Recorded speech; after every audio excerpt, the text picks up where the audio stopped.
শান্তি চুক্তির আলোচনায় অংশ নিতে ইরানের প্রতিনিধি দল রোববার রাতেই আবার ইসলামাবাদে ফিরছেন। দেশটির রাষ্ট্রীয় সংবাদ মাধ্যমের বরাতে এই তথ্য জানিয়েছে তাসনিম নিউজ।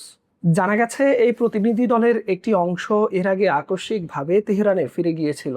ওই প্রতিবেদনে বলা হয়েছে, ইরানের পররাষ্ট্রমন্ত্রী আব্বাস আরাগচির সঙ্গে ইসলামাবাদ সফরে থাকা এই দলটি গুরুত্বপূর্ণ আলোচনা নিয়ে পরামর্শের জন্য তেহরানে যায়।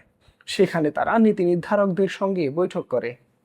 যুদ্ধ নিরসন এবং চলমান উত্তেজনা কমানোর বিষয়ে বিভিন্ন দিক নিয়ে আলোচনা হয়। পরামর্শ ও নতুন নির্দেশনা নেওয়ার পর তারা আবার ইসলামাবাদে ফিরছে।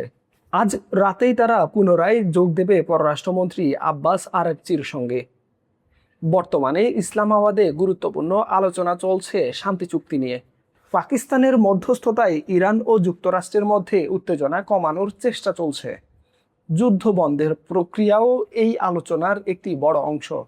এই পুরো প্রক্রিয়ায় ইরানের প্রতিনিধি দল গুরুত্বপূর্ণ ভূমিকা রাখছে। বিশেষ করে আব্বাস আরাগচির নেতৃত্বাধীন দলটি আলোচনায় সক্রিয়ভাবে অংশ নিচ্ছে।